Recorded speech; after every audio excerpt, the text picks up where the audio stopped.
వాక్య భాగము సమూయేలు మొదటి గ్రంథము 15వ అధ్యాయము 22వ వచనాన్ని చదువుకుని కీర్తన పాడుకుని ప్రార్థన చేసుకుని మనం ప్రసంగంలోకి వెళదాం. 22వ వచనం, మొదటి సమూయేలు 15వ అధ్యాయం. అందుకు సమూయేలు తాను సెలవిచ్చిన ఆజ్ఞను ఒకడు గైకొనుట వలన యెహోవా సంతోషించినట్లు ఒకడు దహన బలులను అర్పించడం వలన ఆయన సంతోషించునా? ఆలోచించును. బలులు అర్పించుట కంటే ఆజ్ఞను గైకొనుటయు, పొట్టేళ్ల క్రొవ్వు అర్పించుట కంటే మాట వినుటయు శ్రేష్టము.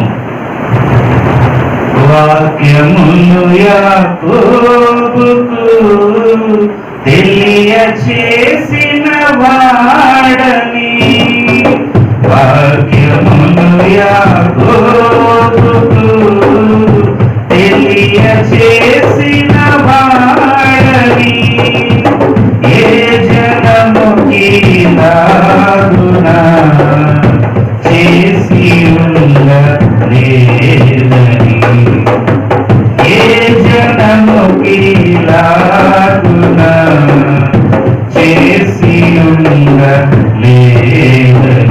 దేవునికి స్తోత్రము గానము చేయుటయే మంచిది, మనమందరము స్తుతి గానము చేయుటయే మంచిది. ప్రభువా, మా దేవా, మా రక్షక, దేవా, లోకంలో అనేక మంది అనారోగ్యంతో ఉంటున్నప్పుడు, ఎంతో మంది చనిపోతూ ఉన్నప్పుడు, లోకమంతా మరి అల్లకల్లోలం అయిపోతూ ఉన్నప్పుడు మమ్ములను మీరు ప్రేమించి ఈ అనామకులను అయోగ్యులను మీరు కరుణించి కృప చూపించి మరి ఈ ఆదివారం ఈ సమయాన్ని మీ సన్నిధిలో గడుపుటకు మీరు ఇచ్చిన దేవా ఈ యొక్క గొప్ప ఆశీర్వాదాన్ని బట్టి మీకే వందనాలు స్తోత్రాలు చెల్లిస్తూ ఉన్నాను. దేవా, ఈ సమయాన్ని మేము వ్యర్థము చేసుకోకుండా మరి చెత్త ఆలోచనలు పనికి మారిన మాటలతో ఈ కొద్ది సమయాన్ని మేము దుర్వినియోగం చేసుకోకుండా ప్రభువా, మరి ఈ పలకబడే మాటలు నాయన మీ వాక్యంలో నుంచి వచ్చే మాటలు మరి మేమందరం కూడా శ్రద్ధగా విని మరి ఆ వాక్యాన్ని నేర్చుకుని ప్రభా మిమ్మల్ని మరింపరచుటకు మీరే సహాయం చేయమని, నన్ను కాదు కానీ ప్రభా మిమ్మల్ని నాయన మీరు ఇక్కడ ప్రకటించుకోమని యేసు నామములో ప్రార్థనకి వేడుకొంచున్నాను తండ్రి, ఆమేన్. ప్రైజ్ ది లార్డ్, హల్లెలూయా. మరి ఈ వాక్యాలన్నీ కూడా మనం చాలా సార్లు విన్నదే, కొత్తవి కాదు. కానీ దేవుని వాక్యం నుండి మనము మరలా మరి ఆ విషయాలను చూడవలసిన ఆవశ్యకత ఎంతైనా ఉన్నది. మనుష్యులుగా మనము అన్ని మర్చిపోతూ ఉంటాం. అంటే ఇప్పుడు ఎవరైనా మనకి చెడు చేశారనుకోండి మనం మర్చిపోవేమో, కానీ మరి ఎవరైనా మనకి మంచి చేశారనుకోండి మనము సాధారణంగా మర్చిపోతూ ఉంటాం, మనుషులం కదా. అలాగే చెత్త విషయాలని మనం మర్చిపోం. ఆ సినిమాలో ఏ యాక్టర్ యాక్ట్ చేశాడు, లేకపోతే ఏ మ్యూజిక్ డైరెక్టర్ ప్లే చేశాడు, ఇవన్నీ మనకు గుర్తుంటాయి. కానీ దేవుని యొక్క ఆజ్ఞలు, దేవుని యొక్క వాగ్దానాలు, దేవుని యొక్క విషయాలు మనం ఎప్పటికప్పుడు మర్చిపోతూ ఉంటాం. అందుకే మరలా ఈ విషయాలన్నిటినీ కూడా మనం జ్ఞాపకం చేసుకోవడం ఎంతైనా మనందరికీ కూడా ఆశీర్వాదకరం. ఇక్కడ ఒక టీచర్ దగ్గర ఇద్దరు స్టూడెంట్లు ఉన్నారనుకోండి, ఇద్దరు బాగానే చదువుతారు, ఇద్దరు అన్నింటిలో ఇంచుమించు ఒకేలాగా ఉంటారు. కానీ ఒక విద్యార్థి ఆ యొక్క ఉపాధ్యాయుడు ఏం చెప్తే అది వింటాడు, ఇంకొక విద్యార్థి ఆ ఉపాధ్యాయుడు ఏం చెప్పినా కూడా వినకుండా దానికి వ్యతిరేకంగా చేస్తూ ఉంటాడు.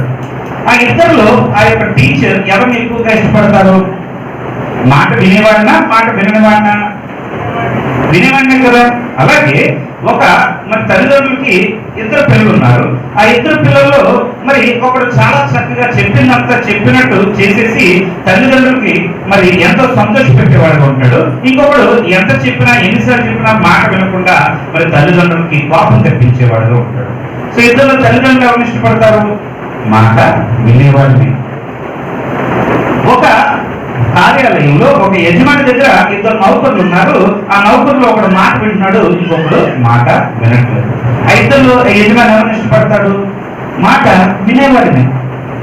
సో పిల్లరా, ఎక్కడైనా ఎప్పుడైనా ఏ సందర్భంలోనైనా కూడా ఎవరైనా ఒకరిని ఎప్పుడు ఇష్టపడతారో అని చెప్పి మనం ఆలోచిస్తుంటే, ఎవరైతే మరి అవతల వారికి విధేయులుగా ఉంటారో, ఎవరైతే వారు చెప్పిన మాట ప్రకారం చేస్తూ ఉంటారో వారిని అందరూ ఎక్కువగా ఇష్టపడుతూ ఉన్నట్టు, చివరికి తల్లిదండ్రులకు కూడా మాట వినే పిల్లల్ని ఎక్కువగా ఇష్టపడుతూ ఉన్నట్టు మనము గమనిస్తూ ఉన్నాం. ఈరోజు మన అంశము పిల్లరా దేవునికి ఇష్టలు, గాడ్స్ బిలవ్డ్. దేవునికి ఇష్టలు లేదా దేవునికి ప్రియులు ఎవరు అని చెప్పి చూడాలంటే మనం ఈరోజు ఈ వాక్య భాగాన్ని చూడాలి. మనం దీనికి పెద్దగా రీసెర్చ్ చేయకూడదు. ఆ 15వ అధ్యాయం 22వ వచనం ఒకసారి చూడండి.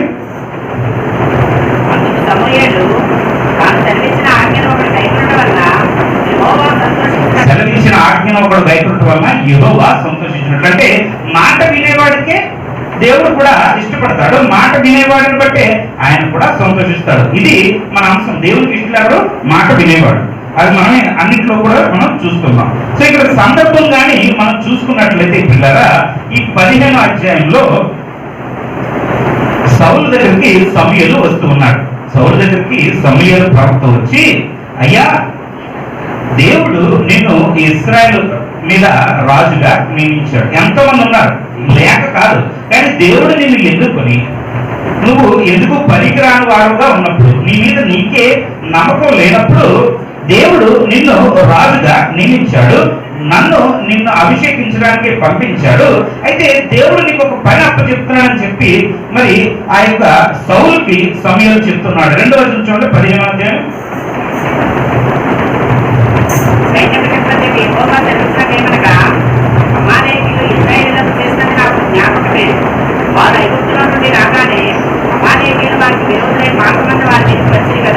ఈ అమాలేకీయులు ఇశ్రాయేల్ బాధ పెట్టారు కాబట్టి నువ్వు ఏం చేస్తావంటే ఆ అమాలేకీయులను అందరినీ కూడా చంపే, ఎవరి మీద కూడా కనికరం చూపించదు. పురుషులను, స్త్రీలను, బాలులను, పసిపిల్లలను, ఎద్దులను, గొర్రెలను, ఒంటెలను, గాఢములను అన్నిటినీ కూడా హతము చేసి బొత్తిగా నిర్మూలన చేయమని సమూయేలు ద్వారా సౌలుకి దేవుడు ఆజ్ఞయిస్తూ ఉన్నాడు.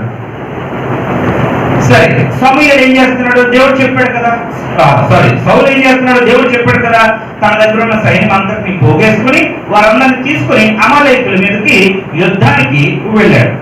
దేవుడు చెప్పినట్టే యుద్ధానికి వెళ్ళాడు, యుద్ధం చేశాడు.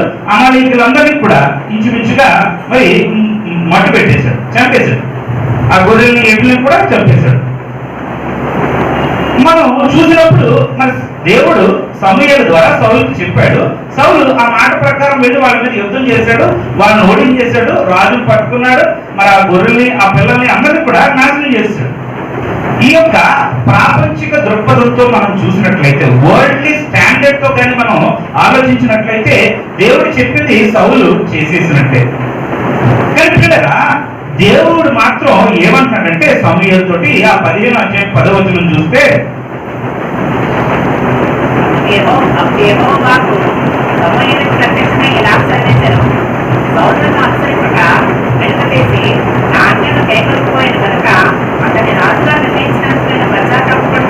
ఏమంటున్నాడు దేవుడు సమూయేలు తోటి? సౌలు నా మాట వినలేదు కాబట్టి, సౌలు నా ఆజ్ఞను గైకొనలేదు కాబట్టి అతన్ని రాజుగా చేసినందుకు నేను పశ్చాత్తాపడతానంటాడు.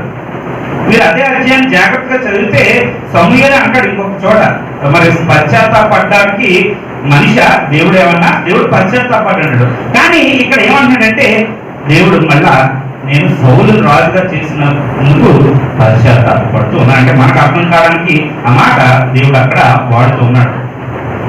అంటే దేవుడికి ఎంత కోపం వచ్చిందంటే సౌలు మీద, దేవుడు చెప్పినట్టు చేయలేదు కాబట్టి ఇంకా సౌలును తృణీకరించేంత కోపము దేవునికి వచ్చేసింది. దేవుడు ఏం చెప్పాడు సౌలుకి? ఆ 2వ వచనం 3వ వచనం చూస్తే ఆ 15వ అధ్యాయంలో, నువ్వు అన్నిటినీ కూడా నాశనం చేసి ఎవరిని విడిచిపెట్టదు, పురుషులు, స్త్రీలు, బాలులు, పిల్లలు, ఎద్దులు, గొర్రెలు, ఒంటెలు, గాఢములు అన్నింటినీ హతం చేసి అంటే సౌలు ఏం చేశాడు? ఒకసారి 9వ వచనం చూడండి.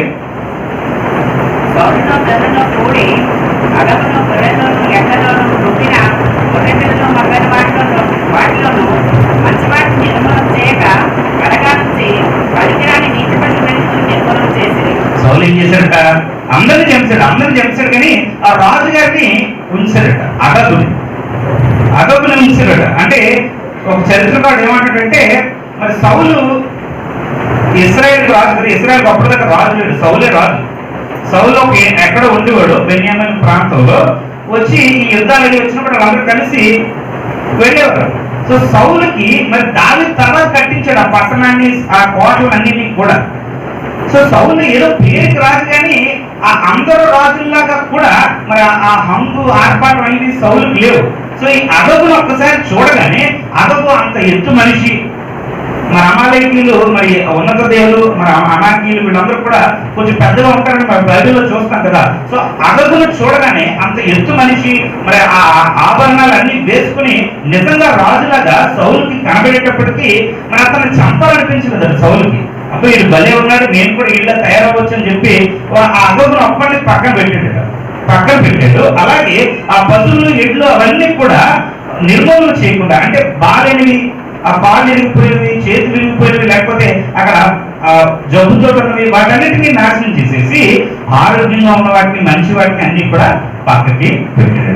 దేవుడు ఏం చెప్పాడు? మొత్తం అన్నింటినీ నాశనం చేసి. సౌలు ఏం చేశాడు?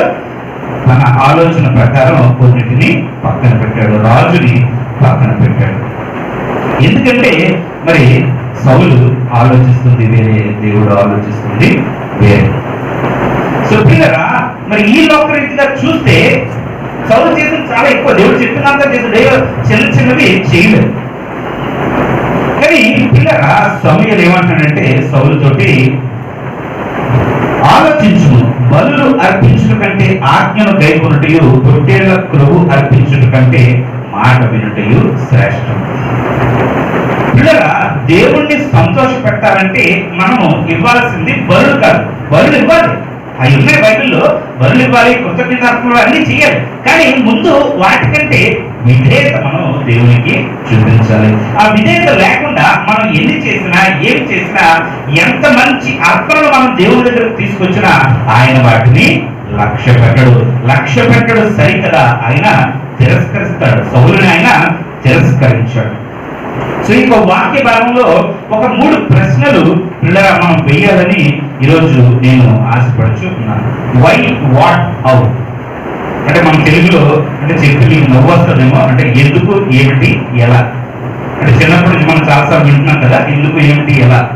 సో ఎందుకు విధేయత చూపించాలి? ఫస్ట్ దేవునికి మనం ఎందుకు విధేయత చూపించాలి? మొదటి ప్రశ్న ఎందుకు అని అంటే, పిల్లగా ఈ యొక్క వచనాలు మనం చదువుకున్న వచనాల్లో మనకు కనిపిస్తున్నది ఏమంటే, దేవుడు సంతోషిస్తాడు. మనం విధేయత చూపిస్తే దేవుడు సంతోషిస్తాడు. దేవుణ్ణి సంతోష పెట్టడానికి పిల్లగా మనము విధేయత చూపించాలి. 22వ వచనం, అందుకు సమూయేలు తాను సెలవిచ్చిన ఆజ్ఞను ఒకడు గైకొనటం వలన యెహోవా సంతోషించినట్లు. ఎప్పుడైతే దేవుడు చెప్పిన మాట మనము తూచా తప్పకుండా పాటిస్తామో దేవుడు సంతోషిస్తాడు. మనం ఏమనుకుంటాం, సడన్గా చాలా మంది ఏం చేస్తుంటారు, వాళ్ళు చేసే పనులన్నీ చేసేస్తుంటారు. ఆ పలానా టైం ఏదో టైం పెట్టుకుని ఆ టైంకి వెళ్ళి తలనీలాలు అర్పించేస్తారు, లేకపోతే ఆ టైంకి వెళ్ళి నిలువు దోపిడి ఇచ్చేస్తారు, చంపేస్తారు కూడా. కొంతమంది అయితే చంపేసి అక్కడికి వెళ్ళి ఈ పాపాలు కడిగేసుకుంటారు అక్కడ మునిగి. సో దేవుడు చెప్పింది, లేకపోతే దేవుడు ఏం చెప్పాడు అంటే, వారి దేవుడైనా ఏం చెప్తున్నాడో వారికి అనవసరం. మనం చేయాల్సిందంతా చేసేసి, మనకు కావాల్సిందంతా చేసేసి, దేవుడికి కావాల్సింది దేవుడికి ఇచ్చేస్తే దేవుడు మనల్ని క్షమించేస్తాడు, మనల్ని పుణ్యాత్ములుగా చేస్తాడని చెప్పి చాలా మంది భావిస్తుంటారు. కొంతమంది క్రైస్తవులు కూడా అదే విధంగా భావిస్తూ ఉంటారు. నేను దశంభాగాలు ఇచ్చేస్తున్నాను, నేను చర్చికి వచ్చేస్తున్నాను, నేను వాక్యం చదువుతున్నాను, బైబిల్ చదువుతున్నాను, మరి నేను నాకు ఇష్టం వచ్చినట్టు నేను చేసుకుంటే దేవుడు ఏమంటాడు అని చెప్పి ఆలోచన కలిగి ఉంటాడు.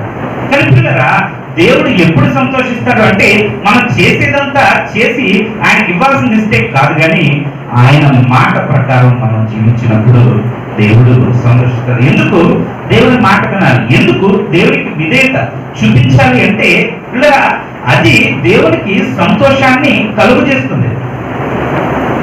విధేయత దేవునికి సంతోషాన్ని కలుగు చేస్తుంది. అందుకని మనము దేవునికి విధేయత చూపించాలి. అలాగే ఎందుకు విధేయత చూపించాలని చెప్పి మనం ఆలోచించినప్పుడు అక్కడ మనకు కనబడుతుంది 22వ వచనంలోనే. ఒకసారి చదవండి. సమూయేలు తాను జరిగించిన ఆజ్ఞను ఒకటి గైకొనడం వల్ల యెహోవా సంతోషించినట్లు ఒకటి దహనబలులను బలులను అర్పించడం వల్ల ఆయన సంతోషించిన ఆలోచించను. బలులు అర్పించిన కంటే ఆజ్ఞలు గైకొనటయు ఉద్యానములు అర్పించిన కంటే మాట నిందయు శ్రేష్టము. ఎందుకు మనం విధేయత చూపించాలి అంటే ఈ విధేయత బలుల కంటే శ్రేష్టమైనది. విధేయత దేనికంటే శ్రేష్టమైనది? ఆ దహన బలులు, ఆ బలులన్నిటికంటే, ఆయన అన్ని బలుల కంటే విధేయతే శ్రేష్టమైనదని చెప్పి సమూయేలు సౌలుతో చెప్తూ ఉన్నాడు. అంటే చాలా మంది ఏం చేస్తారు, సరే విధేయత చూపించేద్దాం, దేవునికి ఇవ్వాల్సింది దేవునికి ఇవ్వకుండా మరి ఆ బలులు మనం అర్పించకుండా మనం ఉండిపోదాం అని చెప్పి అటువంటి అర్థాన్ని మరి తీసుకునే అవకాశం ఉన్నది. కానీ బైబిల్ ఎప్పుడు కూడా అలాగూ చెప్పట్లేదు. బలు ఇవ్వాలి, అర్పణలు ఇవ్వాలి, అన్ని ఇవ్వాలి, కానీ విధేయత లేకుండా ఇవన్నీ కూడా వ్యర్థము. విధేయత ముందు పిల్లల ఆ బలుడి కంటే ముందుగా రావాలి. ముందు మన యొక్క హృదయాన్ని, మన యొక్క జీవితాన్ని ఆయనకి సర్వాంగ హోమంగా మనం ఇచ్చి అప్పుడు వీటన్నిటిని కూడా తీసుకుని రావాలి. అలా కాకుండా మరి అన్యుల వలె లేకపోతే ఇతరుల వలె మరి మనం చేయాల్సినంత చేసేసి దేవుణ్ణి బాధ పెట్టేసి దేవుణ్ణి కష్టపెట్టేసి మనం విధేయత చూపించకుండా జీవించి మరి బలుల్ని వాటిని తీసుకుని వస్తే దేవుడు లక్ష్య పెట్టడు. ఎందుకు విధేయత చూపించాలని మనం అడుగుతున్నాం. మరి వాక్యం మనకి ఏం చెప్తుందంటే విధేయత దేవుణ్ణి సంతోషపెడుతుంది. అలాగే విధేయత ఈ బలులన్నిటికంటే శ్రేష్టమైనది. అలాగే మరి విధేయత అవిధేయత పిల్లరా 23వ వచనం చూడండి.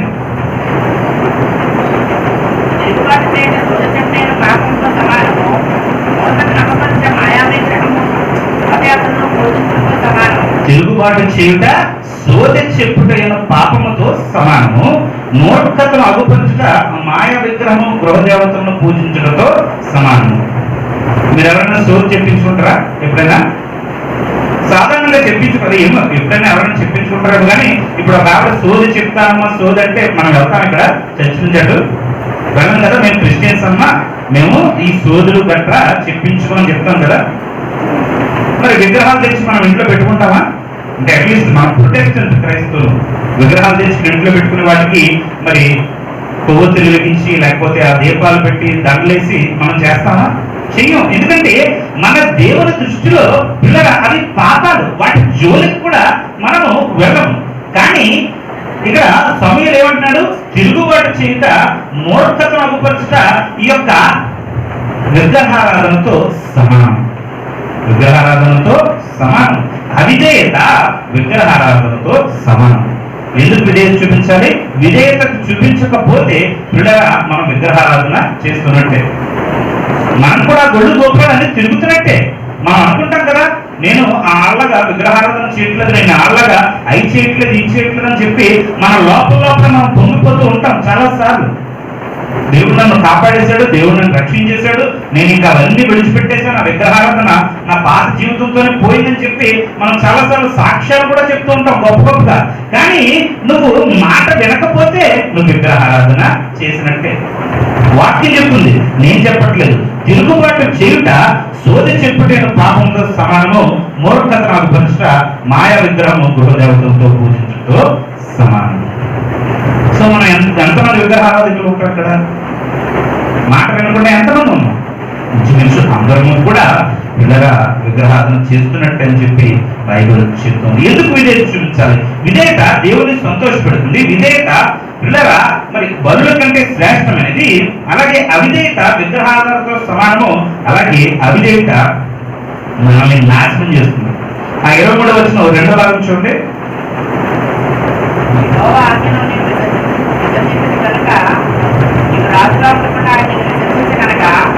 ఏం చేశాడు దేవుడు? సౌలుని విసర్జించేశాడట. ఎవరో క్రైస్తవ మరి బోధకుడే చెప్తున్నారు, విడిచిపెట్టడానికి విసర్జించడానికి మరి తేడా ఉందట. అంటే విడిచిపెట్టేస్తే మరలా మళ్ళీ మనం అక్కడికి వెళ్ళడానికి అవకాశం ఉంది, కానీ విసర్జిస్తే మరలా మనం ఆ జోలికి ఇంకెళ్ళమాట. సో దేవుడు సౌలుని ఏం చేశాడు?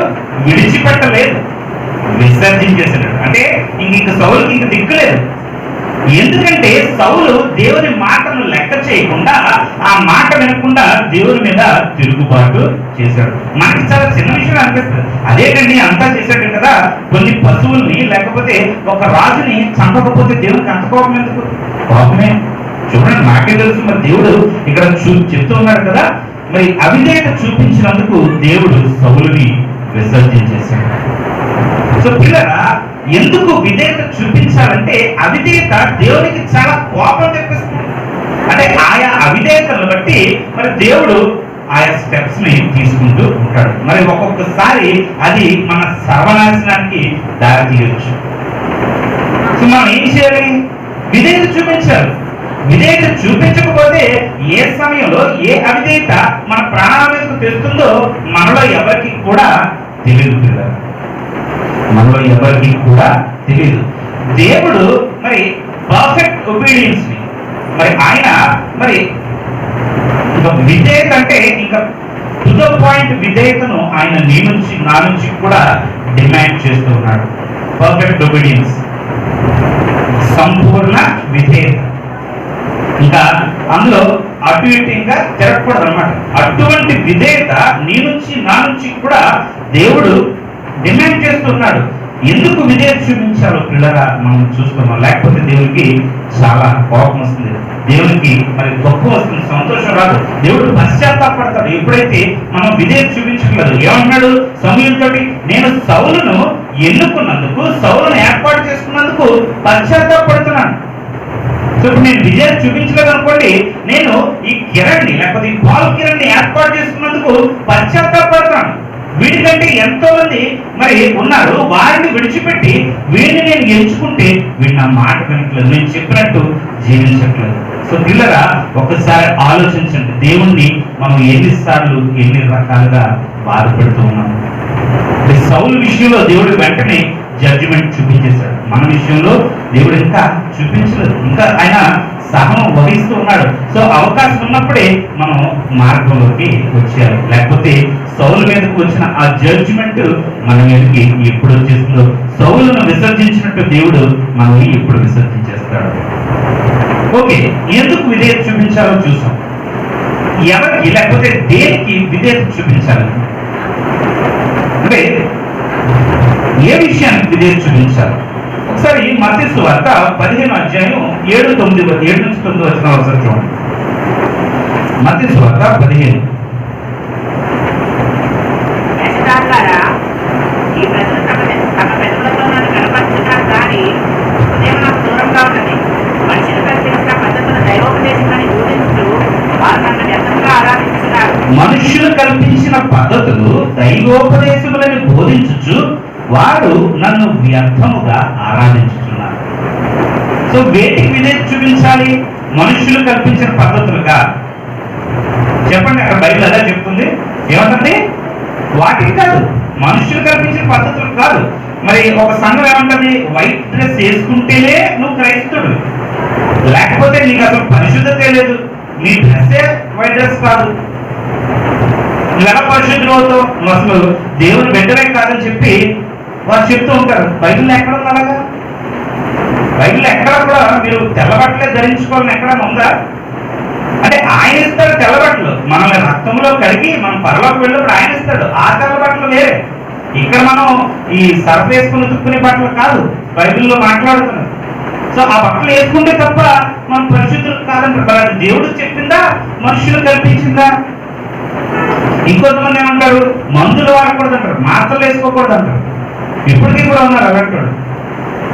ఎందుకంటే మరి దేవుడికి ఇష్టం ఉండదు మాత్రలు వేసుకోవడం, మందులు వేసుకోవడం. అదేంటంటే మిషనరీలు అందరూ వచ్చి హాస్పిటల్ కట్టింది మా కింగ్ జార్జ్ హాస్పిటల్, లేకపోతే ఎన్ని హాస్పిటల్ కట్టింది ఎవరు? క్రిస్టియన్సే, క్రైస్తవులే. సడన్ గా వీళ్ళు ఎక్కడి నుంచి వచ్చారో అనేవి మనకి అర్థం. మనుషులు కల్పించిన పద్ధతులు, మనుషులు కల్పించిన పద్ధతులు దైవోపదేశంలోని చాలా మంది బోధించేస్తున్నారు, చాలా మంది వినేసి వాటిని పాటించేస్తున్నారు. పాటించేసి వాళ్ళు ఎంతో భక్తుల్లా ఫీల్ అయిపోతుంటారు. మా పాస్టర్ గారు చెప్పారు, నేను చేస్తున్నాను. మనం ఎవరైనా ఏమన్నా చెప్తే మనంతా మరి సాతానికి ఎవరికి వాళ్ళకి ఉండరన్నమాట. బైబిల్ చెప్తున్నారు కాబట్టి బైబిల్ చెప్పినా మాకు అనవసరం, మా పాస్టర్ గారు ఇదే చెప్పారు, మా సంఘంలో మేము ఇదే పాటిస్తాం. ఒకసారి అయితే మీకు అందరికీ తెలియదేం కాదు, నేను ట్యాక్సీ వేస్తున్నాం కదా. సో ట్యాక్సీ వేస్తున్నప్పుడు ఒక చర్చిలో, కల్వర్ చర్చిలోనే పెళ్లి ఏదో అయ్యింది. మరి ఆ రోజు నేను అక్కడే ఉన్నాను. ఒక హ్యాండిక్యాప్ లేడీ అనమాట, ఆవిడ బుక్ చేసుకుంది క్యాబ్. సో ఆవిడ ఎక్కించుకున్నాను. మరి అక్కడ ఇంకొక కొంచెం పెద్దవాళ్ళు ఎవరు ఉన్నారనమాట. వాళ్ళు కూడా ఆవిడ ఎన్నిటి దిగిపోతారు, ఆ హ్యాండిక్యాప్ ఆవిడ. సో వాళ్ళు కూడా ఆవిడతో పాటు ఎక్కుతూ ఉన్నారు. క్యాబ్స్ లేవు, చాలా అందరూ అప్పుడే వెళ్తున్నారు కాబట్టి క్యాబ్స్ అన్ని వెళ్ళిపోయి దొరకట్లేదని చెప్పి ఆ అమ్మాయిని వాళ్ళు రిక్వెస్ట్ చేసినప్పుడు సర్లే ఎక్కడని చెప్పి ఆ అమ్మాయి అంటే నేనే ఎక్కించుకున్నాను. నాకు ఎవరు ఎంతమంది ఎక్కినా నాకు ప్రాబ్లం లేదు కదా. సో కాకపోతే అమ్మాయి ఎన్నిటిలో దిగిపోయింది. వాళ్ళు వెళ్ళవలసింది శీలానగర్ అనమాట. మరి వాళ్ళకి బుక్ చేసుకోవడం అనేది రాదు కాబట్టి కొంచెం దింపేయమన్నారు. సరే అని చెప్పి నేను శీలానగర్లో దింపేస్తున్నాను. మరి వాళ్ళు క్రిస్టియన్స్ కదా, అలా మాటలు వచ్చి ఏదో పెళ్లికొడుకు సంఘానికి వెళ్తాం ఏదో చెప్తున్నారు. సో ఆ మాటల్లో మరి నేను ఇలా పరిచయం చేస్తానని చెప్పి నేను చెప్పాను. అంటే అనుకోకుండా చెప్పాను అనమాట. నేను మరి ఎలా రియాక్ట్ అవుతారో నాకు తెలియదు కదా. సో ఆవిడ ఏమందంటే, అదేంటది మీరు పాస్టర్ నుండి కారు ఎలాగా నడుపుతున్నారంటే, మరి అదేంటమ్మా మరి చూసుకోవాలి కదా, కుటుంబాన్ని కూడా చూసుకోవాలి కదా, నేను పరిచయం చేస్తున్నాను, మరి అలాగే మన కుటుంబాన్ని చూసుకోకపోతే ఎలాగంటే, అదేంటది మీ సంఘం చూసుకోదాన్ని. సంఘం చూసుకుంటే సంఘం చిన్నది, మరి దాన్ని బట్టి ఉంటారు కదా, మరి అలాగే ఎలాగైపోతే మనం ఎవరికి భారం కాకూడదు కదా అంటే, అదేంటది సంఘం చూసుకోవాలి, మీరు వాళ్ళు అందిస్తే దాంతోనే బతకాలి, అంతే తప్ప మీరు ఇలా బాగేస్తారని చెప్పి నేను ఆవిడని ఊరికే తీసుకెళ్తాను. అసలు డబ్బులు కూడా తీసుకోలేదు ఆవిడ దగ్గర. ఈ అమ్మాయి డబ్బులు ఇచ్చింది, బుక్ చేసుకుని అమ్మాయి అన్నిటిలో దిగిపోయింది. వీళ్ళని సర్లే పాపం క్రైస్తవులు కదా, పెద్దోళ్ళు కదా అని చెప్పి ఏదో మరి ఆ ప్రేమతో, దేవుని ప్రేమతో నేను తీసుకెళ్తుంటే ఆవిడేమో మరి నాకు తెలుసు కదా, సడన్ గా బిగ్గు రేజ్ అయిపోతుంది. నాకు చాలా బిగ్గు కూడా రేజ్ అయిపోయింది. అంటే బైబిల్ విషయం, అంటే నన్ను అంటే నేను పెద్ద ఫీల్ అయిపోదు. ఆవిడ ఏమంటుంది, బైబిల్లో ఉందంట. సరే చూపించండి అమ్మ ఎక్కడ ఉందో అన్నది. పౌలు కూడా డేరాలు కుట్టుకున్నాయి కదా, పరిచయం చేసేటో అందులో తప్పే ఉంది అంటే, అయితే నేను చేయమని చెప్పాడు అన్న. అదే తప్పు, చెయ్యొద్దని ఎక్కడుందో చెప్పండి నాకు, బైబిల్లో పాస్టర్ గారు పని చేయకూడదని ఎక్కడుందంటే మా పాస్టర్ గారు చెప్పారు అలా చేయకూడదని చెప్పి నాతో గొడవ. ఆయన ఏమో టెన్షన్, వీడు ఎక్కడ నింపేస్తాడు, ఏం చేస్తాడు అని చెప్పి, ఏవే నువ్వు ఊరుకోవే అంటాడు. ఆవిడ ఊరుకోదు, నాతో గొడవ. సో ఆవిడ బాబు మీరు ఫీల్ అవ్వకండి అని చెప్పి మొత్తానికి ఎలాగో ఆవిడ ఇంటి దగ్గర దించేసి వచ్చేసాను. కాబట్టి మీకు ఎందుకు చెప్తున్నానంటే, మనుష్యులు కల్పించిన పద్ధతుల్ని దైవోపదేశంలో అనుకుంటూ వీళ్ళు వాటిని పాటించేస్తూ వాళ్ళు ఏదో పెద్ద భక్తుల్లాగా ఫీల్ అయిపోతూ ఉంటారు. ముందు దేవుడు చెప్పింది చేసి ఆ తర్వాత ఇంకేమైనా టైం ఉంటే మనం తెల్ల బట్టలు వేసుకోవాలో లేకపోతే ఇంకో బట్టలు వేసుకోవాలో అప్పుడు ఆలోచించవచ్చు. ముందు దేవుడు చెప్పినవన్నీ మనం చేయకుండా, అసలు ఆయన ఏం చెప్తున్నాడో కూడా మనం వినకుండా మనం వీటిని పట్టుకుని ఎలాడుతూ అదే పెద్ద భక్తి అనుకుంటూ మనం ఈరోజు జీవం చేసుకుంటున్నాం. సో పిల్లరా, బైబిల్ చెప్తుంది మనుషులు చెప్పిన పద్ధతులు కాదు మనం పాటించవలసింది. అలాగే మరి ఇక్కడ సౌలు చేస్తూ ఉన్నట్టు, సౌలు ఏం చేశాడు? 1 సమూయేలు 15:13. 1 సమూయేలు 15:13.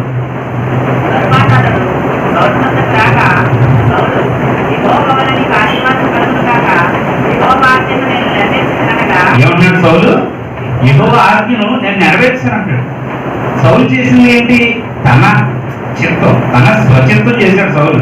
తనకి ఏది నచ్చిందో, తనకి ఏది అక్కడ మరి కంఫర్టబుల్ గా ఉందో, ఏది కన్వీనియంట్ గా ఉందో అది చేశాడు. కానీ ఏమంటున్నాడు?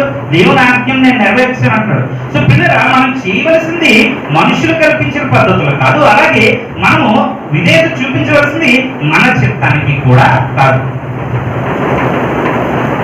సౌలుకి రాజును చంపకూడదు అనిపించింది. సౌలుకి ఈ పశువులన్నీ కూడా బాగున్నాయని చెప్పి అక్కడ ఉన్న వాళ్ళందరూ చెప్తే అది కూడా అనిపించింది. వాళ్ళందరూ అన్నారట, బాబు ఇంత మంచి వాడిని ఉత్తినేందుకు చంపుడు, మన దేవుడికి బరుడు పోవాలి కదా, ఎలాగా మనం మళ్ళీ ఎక్కడెక్కడి నుంచో మన పశువులు తీసుకురావాలి కదా, మన ఊళ్ళ నుంచి దేవుడికి బలిపాలంటే ఇక్కడ రెడీగా ఉన్నాయి కదా, ఇటు తీసుకెళ్ళి బలిచ్చేస్తే సరిపోదు కదా, ఇట్లు ఎందుకు ఊరికినే చంపాడు అని చెప్పి ఎవరంటే సౌలు అవును కదా, బాగానే ఉంది కదా అని చెప్పి వారి మాట విన్నాడు. తన స్వచిత్తాన్ని చేసుకుంటూ ఉన్నాడు.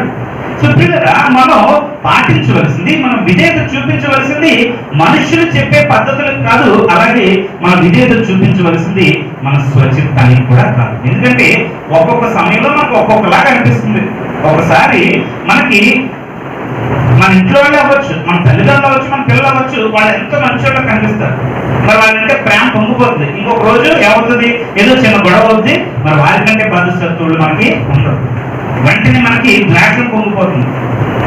సో మనం ఆయా పరిస్థితుల్లో, ఆయా మూమెంట్ లో మనం ఎలాగ ఆలోచిస్తున్నామో, ఎలాగా మన ఆ యొక్క అభిప్రాయాలు ఉన్నాయో, ఆలోచనలు ఉన్నాయో, వాటిని బట్టి మనం ప్రవర్తించేసి పరిశుద్ధాత్మ నన్ను నడిపించింది, పరిశుద్ధాత్మ దేవుడు నాకు చెప్పాడని చెప్పి మరి మనం వాటిని పాటించేస్తూ ఉంటాం. ఈరోజు పిల్లరా అది చాలా ఎక్కువ కదా. ఎందుకంటే ఎక్కువ మంది ఏం చెప్తూ ఉంటారు, చాలా మంది, అంటే అది మంచి విషయం అవ్వచ్చు, చెడ్డ విషయం అవ్వచ్చు, ఏమంటారు, దేవుడు నాకు బయలుపరిచాడు, దేవుడు నాకు చెప్పాడు. సో మనం ఎలా క్రాస్ చెక్ చేస్తాం? అది ఎవరైనా ఏమైనా చాలా మంది ఏం చేస్తారట, వచ్చి ఆ దేవుడు నాకు బయలుపరిచాడు, మీరు నాకు ఉపకరిస్తారని చెప్పి దేవుడు చెప్పాడంటే, దేవుడు చెప్పాడు కదా, పాస్టర్ గారు అబద్ధం చెప్తారని చెప్పి మరి 1000 రూపాయలు లేకపోతే అంతకంటే ఎక్కువ ఇచ్చేసిన వాళ్ళు ఉన్నారు. ఈరోజు కూడా చాలా మంది అలాగా మరి ఆ మ్యానిపులేటింగ్లు, మౌల్డింగ్లు చేస్తూ ఉన్నారు. మనం అడగడం తప్పలేదు, వాళ్ళు ఇవ్వడం తప్పలేదు, కానీ దేవుడు చెప్పాడంటే మనకు ఎలా తెలుస్తుంది ఆయనకి దేవుడు ఏ కళ్ళకి వచ్చి ఏం చెప్పాడో, ఏ దేవుడు వచ్చాడో కూడా మనం ఎలా క్రాస్ చెక్ చేస్తాం? సో అందుకే పిల్లరా మనం పాటించవలసిన మనుషులు కల్పించిన పద్ధతులు కాదు, లేకపోతే మనం పాటించవలసింది మనం అనుకున్నదో పక్కోడు అనుకున్నదో కూడా కాదు, కానీ మనం దేనిని పాటించాలి, దేనికి విధేయత చూపించాలి అంటే సమూయేలు చెప్తున్నాడు. ఒకసారి మళ్ళా 22వ వచనం చూడండి, 15వ అధ్యాయం. తాను సెలవిచ్చిన ఆజ్ఞను ఒకడు గైకొనుట వలన. దేనికి మనం విధేయత చూపించాలి? దేవుని ఆజ్ఞకు మనం విధేయత చూపించాలి. ఎందుకు విధేయత చూపించాలో చూసాం. దేనికి విధేయత చూపించాలి అంటే దేవుని ఆజ్ఞకు. మరి సౌలుతో సమూయేలు ద్వారా దేవుడు మాట్లాడుతూ ఉన్నాడు, దేవుని ఆజ్ఞ ఇస్తూ ఉన్నాడు. మరి నీతో నాతో దేవుని ఆజ్ఞ ఎలాగా దేవుడు ఇస్తున్నాడు, ఎలా తెలుసుకున్నాడు దేవుని ఆజ్ఞ? దేవుని ఆజ్ఞ మనకు ఎలా తెలుస్తుంది? ఈరోజు ఏ విషయంలో ఏ మాట ఎలా మనం పాటించాలో, విధేయత ఎలా చూపించాలో? వాక్యం ద్వారా, ఈ బైబిల్ ద్వారా, ఈ బైబిల్ విధేయత చూపించడం ద్వారా పిల్లగా మనం దేవుని ఆజ్ఞకు విధేయత చూపిస్తాం.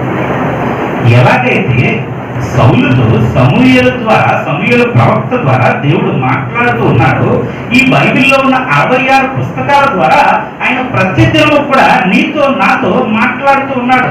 ప్రసంగాల ద్వారా మాట్లాడుతున్నాడు, అంటే వాక్యానుసారమైన ప్రసంగాల ద్వారా దేవుడు నీతోనూ నాతోనూ మాట్లాడుతూ ఉన్నాడు.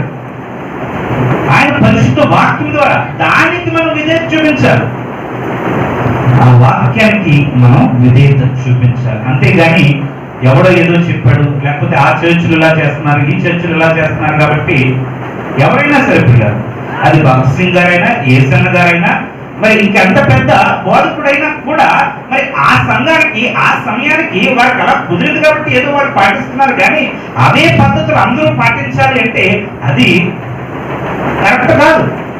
ఎందుకంటే వాక్యంలో లేనిది ఏది కూడా మనకి కొలమానం కాదు, మనకి స్టాండర్డ్ కాదు. వాక్యంలో ఏది ఉందో మరి అదే మనం పాటించాలి. మిగతా వాటికి మన ఇష్టం. అది మనం వైట్ బట్టలు వేసుకుంటే వైట్ బట్టలు వేసుకుంటాం, నల్ల బట్టలు వేసుకుంటే నల్ల బట్టలు వేసుకుంటాం, మన ఇష్టం. వాళ్ళు చెప్పడానికి అంటే బట్టలు వేసుకున్నంత మాత్రాన మన లోపల హృదయంలో ఏముందో ఎవరికి తెలుస్తుంది?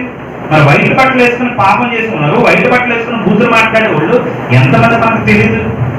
సో పిల్లరా, ఈరోజు మనం విధేయత చూపించవలసింది దేవుని వాక్యాన్ని, దానికి విధేయత చూపించాలి. నువ్వు నిజంగా దేవుని వాడవైతే, నువ్వు నిజంగా దేవుని ప్రేమిస్తే, నువ్వు నిజంగా మారు మనసు పొందితే, నువ్వు నిజంగా మరి రూపాంతరం చెందితే నువ్వు తప్పక ఆయన ఆజ్ఞను పాటిస్తావు. యోహాను సువార్త 14వ అధ్యాయం, యోహాను సువార్త 14వ అధ్యాయం 21వ వచనం. నా ఆజ్ఞను అంగీకరించి వాటిని గైకొన్న వాడే నన్ను ప్రేమించేవాడు. నన్ను ప్రేమించేవాడు నా తండ్రి వల్ల ప్రేమింపబడను, నేను వాడిని ప్రేమించి వాడిని నన్ను కనపరుచుకుందని చెప్పాను. ఏమంటున్నాడు యేసుక్రీస్తు? నా ఆజ్ఞను అంగీకరించి వాటిని గైకొన్న వాడే నన్ను ప్రేమించేవాడు. సో ఈరోజు నేను దేవుడిని ప్రేమిస్తున్నానండి అని చెప్పి మనం ఎప్పుడు నిజంగా చెప్పగలము అంటే ఆయన ఆజ్ఞలను పాటిస్తే, ఆయనకు విధేయత చూపిస్తే అప్పుడే చెప్పగలము. 23వ వచనం కూడా చదువు, అదే అధ్యాయం.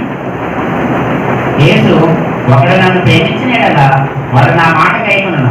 ఒకడు నన్ను ప్రేమించిన ఎడల వాడు నా మాట గైకొనును. ఎప్పుడైతే నువ్వు దేవుడిని ప్రేమిస్తావో అప్పుడు ఆయన మాట నువ్వు తప్పకుండా వింటావు. ఎప్పుడైతే నువ్వు యేసుక్రీస్తును ప్రేమిస్తావో ఆయన మాట నువ్వు తప్పకుండా వింటావు. ఇలా దేవుడు మన యొక్క సంపూర్ణ విధేయతను ఆజ్ఞాపిస్తూ ఉన్నాడు. We have to obey him. We don't have any other option. మన దగ్గర వేరే ఆప్షన్ లేదు. మనం ఆయన విధేయత చూపించాలంటే అడుగుతున్నాడు దేవుడు, ఆయన ఆజ్ఞాపిస్తూ ఉన్నాడు.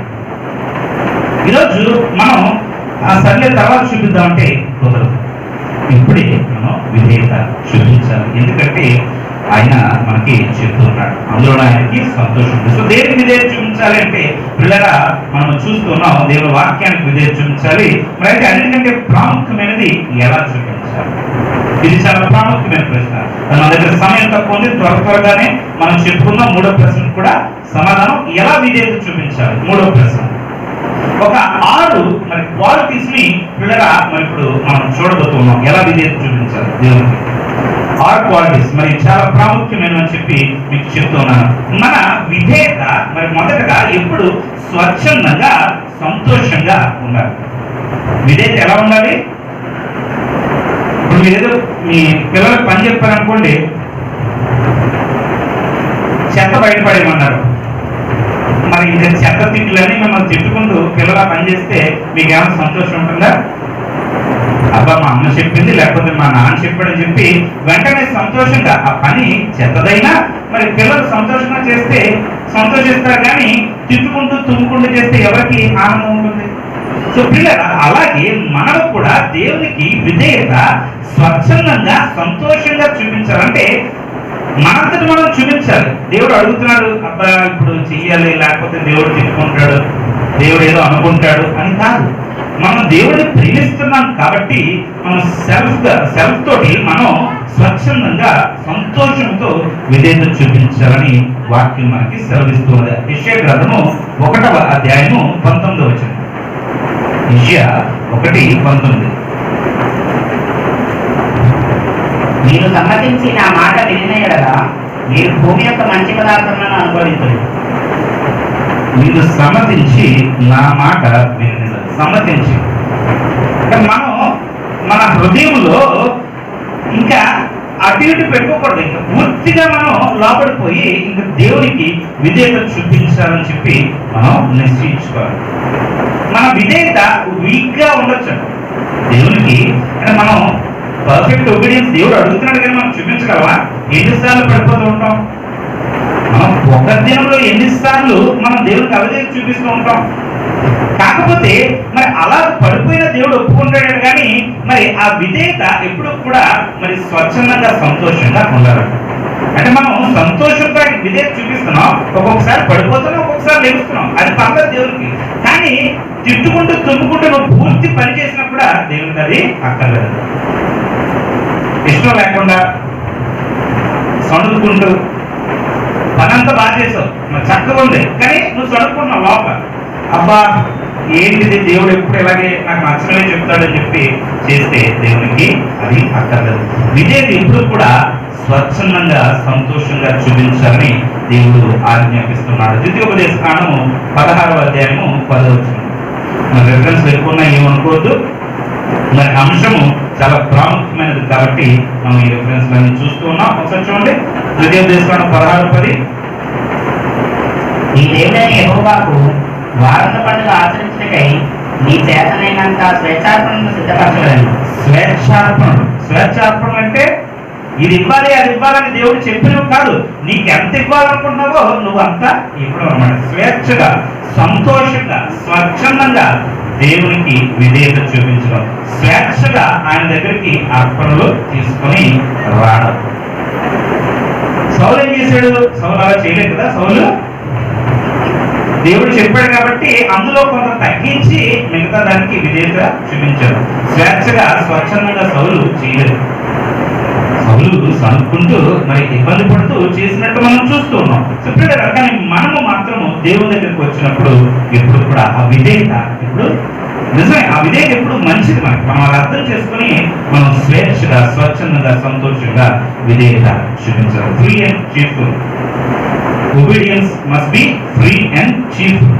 రెండవది, విధేయత మనం ఎలా చూపించాలని చెప్పి మనం ఆలోచించినప్పుడు భక్తితో ఆసక్తితో విధేయత చూపించాలి. ఎలా చూపించాలి విధేయత? భక్తితో మరియు ఆసక్తితో విధేయత చూపించాలి. ఆసక్తి కలిగి ఏం చేయాలి, దేవుడు నాకు ఏం చెప్తున్నాడని చెప్పి ఒక రకమైన ఆతృతతో ఒక రకమైన తీవ్రతతో మనం ఆ ఆ విధేయతను పాటించాలని చెప్పి పిల్లరా ఈరోజు మనము వాక్యంలో చూస్తున్నాం. రోమ 12:11. రోమ 12:11. ఆసక్తి విషయంలో మాంద్యులు కాక ఆత్మీయ తీవ్రత కలవారే ప్రభువుని సేవించుడి. ఆసక్తి విషయంలో మాంద్యులు కాక ఆత్మయందు తీవ్రత గలవారై ప్రభువును సేవించుడి. ఆసక్తి కలిగి సేవించాలి దేవుని, తీవ్రత కలిగి భక్తితో పిల్లరా మనము విధేయత చూపించాలి. సౌలుకి సింహాసనాన్ని కాపాడుకోవాలని ఉన్న ఆసక్తి మరి దేవునికి విధేయత చూపించాలని మరి సౌలుకి లేదు. దావీదుని ఎలా వేటాడాడు, చంపాడు, ఎలాగైనా చంపాడు. దావీదు ఎన్నిసార్లు తప్పించుకున్నా కూడా మరి ఏదో రాజును వేటాడుతున్నట్టు మరి దావీదుని వేటాడు. ఎందుకంటే సింహాసనం పోతుంది, తన కొడుకులకి తన మనవలకి ఉండదని చెప్పి సౌలు టెన్షన్ పడిపోయాడు. కానీ పిల్లరా అదే ఆసక్తి, అదే తీవ్రత దేవునికి విధేయత చూపించడంలో మరి సౌలు మరి చేయలేకపోయాడు. ఈరోజు మన విధేయత పిల్లరా ఎలా ఉండాలట? భక్తితో ఆసక్తితో మరి ఉండాలని చెప్పి వాక్యం చెప్తుంది. మరి అలా ఉందా నీ విధేయత? నువ్వు దేవుని వాక్యానికి అటువంటి విధేయత చూపిస్తూ ఉన్నావా? స్వచ్ఛందంగా మరి విధేయత చూపించాలనుకుంటున్నావా? లేకపోతే ఏదో పాస్టర్ గా చెప్తున్నారు ప్రతి వారం తినేస్తున్నారు అని చెప్పి చర్చికి తొందరగా రావాలనుకుంటున్నావా? లేకపోతే నీ అంతటి నువ్వే అమ్మో నేను దేవుని దగ్గరికి వెళ్ళాలి, మన ఏదో పెట్టుకున్నాం కదా, మన గ్రూప్ లో అనుకున్నాం కదా, మరి 6 నెలలు 7 నెలలు అయిపోతుంది. ఈ రోజుకి ఇంకా మనం ఆరోగ్యంగా ఉన్నాం, ఈ రోజుకి మన ఇంట్లో మనం తింటున్నాం, ఈ రోజుకి కూడా ఇంకా మనం ఇంట్లోనే ఉన్నాం, హాస్పిటల్లో కాకుండా. ఎంత సంతోషం! కానీ చర్చికి రావడానికి మాత్రం ఎవరో పిల్లలు, ఎవరో ఫోన్ చేయాలి, పాస్టర్ గారు లేకపోతే రిక్వెస్ట్ చేయాలి. పాస్టర్ గారు ఫోన్ చేసి అమ్మాయి ఎందుకు రావట్లేదని చెప్పి అడగాలి. మీరు పాస్టర్ గారి కోసం వస్తున్నారా, దేవుని కోసం వస్తున్నారా? ఆసక్తితో దేవుని దగ్గరికి రావాలి, భక్తితో రావాలి. పాస్టర్ గారి కోసం కాదు, ఇప్పుడు నేను ఉంటాను, పాస్టర్ గారు ఉంటారు, లేకపోతే రాబర్ట్ ఉంటాడు, లేకపోతే ఇంకొకరు ఎవరు ఉంటారు, అది అంత అవసరం మీకు. మీరు దేవుని కోసం వస్తున్నారు. ఇక్కడ దేవుడు ఇక్కడ మీకు మందిరం ఇచ్చారు, మీరు ఆయన కోసం వచ్చి ఆయన్ను స్తుతించి ఆరాధించుకోవడానికి వస్తున్నారు. అది ఎవరైనా కానివ్వండి పిల్లరా, మనము దేవుని దగ్గరికి స్వచ్ఛందంగా రావాలి. ఎవరు పిలిస్తే రావడం కాదు. పాప వాళ్ళు ఏదో అనుకుంటారు, ఇవాళ రోజు మనం వెళ్ళకపోతే ఈరోజు ఇక్కడికి వెళ్దాం, రేపు అక్కడికి వెళ్దాం కాదు. దేవుని కోసం రావాలి, స్వచ్ఛందంగా రావాలి, అలాగే ఆసక్తితో రావాలి. అమ్మో 9 గంటలకల్లా నేను వెళ్ళకపోతే పాటలు మొదలైపోతే మరి పాటలు అయిపోయిన తర్వాత నేను దేవుడిని ఎలా ఆరాధిస్తాను అని మనం మన కోసం దేవుని కోసం ఆసక్తితో పిల్లల విధేయత చూపించాలని మరి దేవుడు అడుగుతూ ఉన్నాడు. అలాగే must be free and cheerful, మొదటిగా మస్ట్ బి డివోటెడ్ ఫర్వెంట్, రెండవదిగా, మూడవది మస్ట్ బి ఎక్స్టెన్సివ్.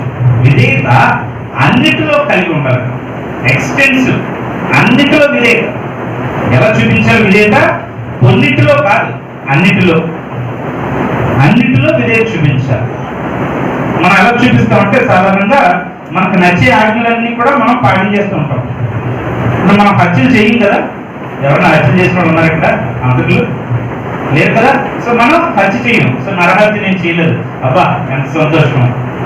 కానీ దేవుడు ఏం చెబుతున్నాడు? హత్య చేయడం అంటే కత్తితో పొడిచడం కాదు. నీ లోపల బయటకు కూడా కాదు, లోపల నువ్వు అని తిట్టుకుంటే అది హత్యతో సమానం. సో మరి అది ఎవరు పాటిస్తారు? సో ఈ ఆజ్ఞలు పాటించడం అంటే అన్నిటినీ కూడా పాటించడం, కొన్నిటిని పాటించి మిగతా వాటిని పాటించకపోవడం కాదు. విధేయత అన్నిటిలో ఉండాలి. Obedience must B extensive. కీర్తనలు 119:6. కంగారు పడకండి, 11:30 ముగించుతాం. కంగారు పడకండి, టైం అయిపోవట్లేదు. మన టైంకి ముగించుకున్నాం. 119:6. నీ ఆజ్ఞలన్నింటినీ నేను లక్ష్యం చేయనప్పుడు, ఎన్ని ఆజ్ఞలను? నీ ఆజ్ఞలన్నింటినీ. కొన్ని ఆజ్ఞల, నీ ఆజ్ఞలు కొన్నిటిని కాదు కదా, నీ ఆజ్ఞలన్నిటినీ నేను లక్ష్యము చేయనప్పుడు నాకు అవమానము కలిగినది. ఆజ్ఞలు అన్ని పాటించాలి, కొన్నిటిని కాదు, మనకు నచ్చినవి కాదు, మనకు కంఫర్టబుల్ గా ఉన్నవి కావు. లేకపోతే పిల్లగా మనము అన్ని ఆజ్ఞలను కూడా అవిధేయత చూపించిన వారు అయిపోతారు. ఎందుకంటే యాకోబు పత్రిక 2:10 యాకోబు ఏమంటాడంటే,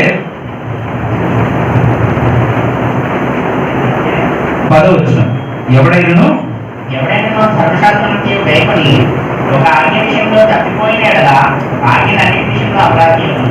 సో ఎన్ని ఆజ్ఞలు పాటించాలి మనం? 10 ఉంటే 9 పాటించాలా? 10 ఉంటే 10 పాటించాలి. ఆ 10ది పాటించకపోతే మిగతా 9 ఆజ్ఞల విషయంలో కూడా మనం అపరాధులమే అని చెప్పి వాక్యం మనకి సెలవిస్తూ ఉన్నది. Don't be selective. అంటే మనకు నచ్చిన ఆజ్ఞలు గుర్తు చేసుకున్న వాక్యంలో నుంచి వాటిని పాటించడం కాదు. బైబిల్ ఏం చెప్తుందో, బైబిల్ ఎలా చెప్తుందో అలాగే మనం పాటించవలసిన మరి ఆవశ్యకత మన మీద ఉన్నదని చెప్పి ఇక్కడ మనం చూస్తూ ఉన్నాం. అలాగే మత్తయి సువార్త 23 మత్తయి సువార్త 23 అధ్యాయం 23 వచనం.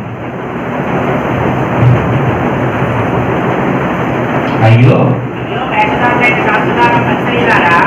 మీరు పుదీనాలను జీలకర్రలను 10 మంది చెల్లించి అందులో ప్రధానమైన విషయం అనగా న్యాయమును కనికరమును విశ్వాసమును విడిచిపెట్టేసి వాటిని మానక వీటిని చేయవలసి ఉంటుంది. ఇప్పుడు దశమ భాగాలు ఇవ్వాలంటే కొంతమంది అది పాటించేస్తారు. పాయింట్లు ఇవ్వడం ఇష్టం, ఎందుకంటే చదువుతారు కదా పాస్టర్ మైండ్లో. సో అది బాగుంటుంది, అది పాటించేస్తారు. కానీ న్యాయము కనికరము విశ్వాసము విడిచిపెట్టేస్తారు. ఇంకొంతమంది ఏం చేస్తారు, ఆ దశమ భాగాలు పక్కన పెట్టేసి మరి ఆ బయట పాస్టర్ గారికి ఎంతో కొంత ఇచ్చేసి ఆ బయట అందరికీ కూడా ఆ న్యాయము కనికరము ఇవి చూపిస్తూ ఉంటారు. ఆ ఫోటోలు పెట్టుకుంటారు కదా, ఫేస్బుక్ లో ఫోటోలు పెట్టుకునే వాళ్ళు. అవి యాక్చువల్లీ సో మన ఇష్టం వచ్చినట్టు మనం చేయడం కాదు, కానీ దేవుడు ఎలాగ చెప్తున్నాడో అలాగా అన్ని ఆజ్ఞలను కూడా ఇలా పాటించాలని చెప్పి వాక్యం మనకి సెలవిస్తుంది. పుదీనాలను సోపులను జీలకర్రలను 10 వంతు చెల్లించి ధర్మశాస్త్రంలో ప్రధానమైన విషయంలో మనము నిర్లక్ష్యము చేయకూడదు. Must be extensive, obedience must B extensive. అన్నిటిలో మనము విధేయత చూపించవలసిన వారము. అలాగే 4 పిల్లల త్వరగా చూసుకున్నాం. Obedience must B sincere. విధేయత చిత్తశుద్ధితో మనము చేయాలి. చిత్తశుద్ధితో మనము విధేయతను చూపించాలి. సగం ఇంట్రెస్ట్ తో కాదు. అంటే ఇప్పుడు పిల్లలు టీవీ చూస్తున్నారు అనుకోండి, ఏదో సినిమా చూస్తున్నారు, మనం ఏదో పని చెప్పాం అనుకోండి, ఆ బుర్ర అట్టే కదా ఉంటుంది, ఆ పని ఇలా చేస్తూ ఉంటారు. అది అంటే ఫుల్ హార్ట్ తో చేయట్లేదు కదా. ఇప్పుడు అదే వాళ్ళకి ఇష్టమైన పని అనుకోండి, ఆ ఫోన్లో ఏదైనా గేమ్ ఆడాలనుకుంటే మనం ఇంకా అందులో మునిగిపోతారు కదా, అందులో మునిగిపోయి ఆడుకుంటుంటారు. మనమేనా మనకి ఇష్టమైన పని అనుకోండి, మనం ఇంకా చుట్టుపక్కల అన్ని మర్చిపోయి మరి చేస్తూ ఉంటాం. మనకి ఇష్టం లేకపోతే ఏదో పేరుకి చెయ్యాలి కాబట్టి మనం చేస్తూ ఉంటాం. సో అలాగే విధేయత, దేవునికి చూపించవలసిన విధేయత మనము చిత్తశుద్ధితో మనము చూపించాలని వాక్యము సెలవిస్తుంది. 1వ సమూయేలు గ్రంథం 15వ అధ్యాయం 20వ వచనం ఒకసారి చూడండి. అందుకు సౌలు ఆ మాట అనవద్దు, నేను యెహోవా మాట విని యెహోవా నన్ను పంపిన మార్గమున పోయి అమాలేకీయుల రాజైన అగగును తీసుకుని వచ్చింది, కానీ అమాలేకీయులను నిర్మూలన చేసింది. ఏం చేశాడట? నేను అన్ని చేశాను, అగగును ఒక్కడే తీసుకుని వచ్చానని సౌలు చెప్తున్నాడు. సో సౌలు పూర్తిగా చేయలేదు, సగం చేశాడు. అలా కాకుండా మరి విధేయత ఎప్పుడు కూడా చిత్తశుద్ధితో ఉండాలి. అలాగే మనం అపోస్తుల కాలంలో చూస్తుంటాం, అననీయ సభ్యులు ఏం చేశారు? ఇల్లు అమ్మేశారు, కానీ పూర్తిగా దేవుని దగ్గర తేకుండా కొంత వాళ్ళు పెట్టుకున్నారు. అలాగా సగం మనం చేయకూడదు. అలాగే హాఫ్ హార్టెడ్ ఒబీడియన్స్ దేవునికి చూపించకూడదు. చిత్తశుద్ధితో మనం దేవుని దగ్గరికి వచ్చి విధేయత చూపించాలి. అలాగే ఇప్పుడు 5వది మరి obedience must be through Christ. అంటే యేసుక్రీస్తు ద్వారా మనం విధేయత చూపించాలి. అంటే మనంతటా మనం దేవునికి పూర్తిగా లోపడము. యేసుక్రీస్తు వారి ద్వారా మనం దేవుని దగ్గరికి రావాలి. రిఫరెన్స్లు ఉన్నాయి, మనకి టైం లేదు కాబట్టి చదవట్లేదు. ఎఫ్ఎస్సీలకు రాసిన పత్రిక 1వ అధ్యాయం 4 నుంచి 6 మీరు చూసినట్లయితే అక్కడ అన్ని కూడా యేసుక్రీస్తు ద్వారానే మనకి కనబడుతూ ఉంటాయి. అలాగే 2వ దినవృత్తాంతంలో 26వ అధ్యాయం 18 నుంచి 20 వరకు మీరు చూస్తే అక్కడ ఒక రాజు మరి యాజకుడిని పక్కన పెట్టి తనే బలి చేయబోతుంటాడు. ఆ చేతులు పోతాయి, ఎందుకంటే యాజకుడిని వదిలేసి ఆయన బలి చేస్తుంటాడు. అలాగా మనం చేయకుండా పిల్లరా యేసుక్రీస్తు ద్వారా రావాలంటే ఆయన ద్వారానే వచ్చి మనం విధేయత చూపించాలి. అలాగే 6వది చివరిది పిల్లరా must be constant. Obedience must be constant అంటే అన్ని వేళలో మనం దేవునికి విధేయత చూపించాలి. ప్రతి సమయంలోనూ పొద్దున్న చూపించి మధ్యాహ్నం మనసులో వచ్చినట్టు జీవించడం కాదు, కానీ ప్రతి దినము ప్రతి సమయంలో దేవునికి విధేయత చూపించాలి. మరి కీర్తనలో 106:3, అలాగే యోబు 17:9, ప్రకటన 2:26. మరి ఈ వచనాల్లో మనం మరి ఆ యొక్క అన్ని వేళల్లోనూ విధేయత చూపించాలని ఆ యొక్క మరి సారాంశము మనకి కనబడుతుంది. సో పిల్లరా, ఈరోజు మనము ఈ యొక్క వాక్య భాగంలో 3 ప్రశ్నలు వేసుకున్నాం. ఎందుకు విధేయత చూపించాలో మనం చూసాం, ఎవరికి విధేయత చూపించాలో, దేనికి విధేయత చూపించాలో మనం చూసాం, ఎలా విధేయత చూపించాలో మనము చూసాం. సో పిల్లరా, మరి ఇంపార్టెంట్ క్వశ్చన్ ఏంటి, మనం చూపిస్తున్నామా లేదా? విధేయత ఈ రకంగా మనం చూపిస్తున్నామా లేదా ఒక్కసారి మనం పరిశీలించుకోవాలి. ఎందుకంటే మరి మనకు అనిపించవచ్చు, అమాలేకీయుల్ని దేవుడు చంపమన్నాడు, పిల్లలతోటి పసిపిల్లలు కూడా చంపేయమన్నాడు, ఎంత క్రూరంగా దేవుడు ఎందుకు చేశాడు అని అంటే, చూడరా మీరు ఇంటికి వెళ్ళిన తర్వాత నిర్గమాకాండము 17వ అధ్యాయం 8 నుంచి 13 వచనాలు మీరు చదివితే అమాలేకీయులు ఇశ్రాయేలుతో ఎంత భయంకరంగా ప్రవర్తించారో మీకు అక్కడ కనబడుతుంది. ఇశ్రాయేలు ఇంకా అప్పుడే ఐగుప్తులను చూస్తున్నారు, ఇంకా వాళ్ళు సైన్యాన్ని ఏర్పాటు చేస్తున్నారు, ఇంకా వాళ్ళకి ధర్మశాస్త్రం ఏర్పాటు కావట్లేదు, వాళ్ళు అప్పుడే బానిసలుగా ఐగుప్తుల నుంచి బయటకు రాగానే మరి వీళ్ళు ఎక్కడి నుంచి విన్నారో ఎలా విన్నారో, అమాలేకీయులు మరి రెఫీదీము దగ్గర వీరిని మట్టు పెట్టాలని చెప్పి వీరు పిలవకుండానే వారి మీదకి యుద్ధంకి వచ్చి వీరితో యుద్ధం చేస్తున్నారు. మీకు తెలుసు కదా, మీకు గుర్తుంటది, మోషే కొండ మీద అలా కూర్చొని 2 చేతులు పైకెత్తినప్పుడు మరి వీరు యుద్ధాన్ని గెలిచారు. మోషే చేతులు పట్టినప్పుడు మరి అహరోను అలాగే ఇంకొక ఆయన ఆ చేతులు పట్టుకున్నప్పుడు మరి యెహోషువ నాయకత్వంలో ఈ అమాలేకీయుల మీద యుద్ధాన్ని వీరు గెలిచారు. సో అప్పుడే దేవుడు ఏం చెప్పాడంటే, ద్వితీయోపదేశకాండం 25వ అధ్యాయం 17 నుంచి 19 వచనాల్లో మీరు మొత్తం సెటిల్ అయిపోయిన తర్వాత, మీరు మీ రాజ్యాన్ని ఏర్పాటు చేసుకున్న తర్వాత ఈ అమాలేకీయులందరినీ కూడా భూమి మీద ఉండకుండా నాశనం చేయండి అని చెప్పి దేవుడు వారికి చెప్పాడు. మరి సౌలు చేయని కారణంగా మీరు గమనిస్తే ఎస్తేరు గ్రంథంలో మీకు ఒకడు కనబడతాడు, హామాను అని చెప్పి. ఇతడు అగగు సంతానంగా పిల్లల మనకు కనబడతాడు. ఎస్తేరు 3:1 మీరు చూస్తే అమ్మిదాతు కుమారుడైన మరి ఆ అగగు అని చెప్పి, అగగు సంతానమైన హామాన్ అని చెప్పి మీకు కనబడుతుంది.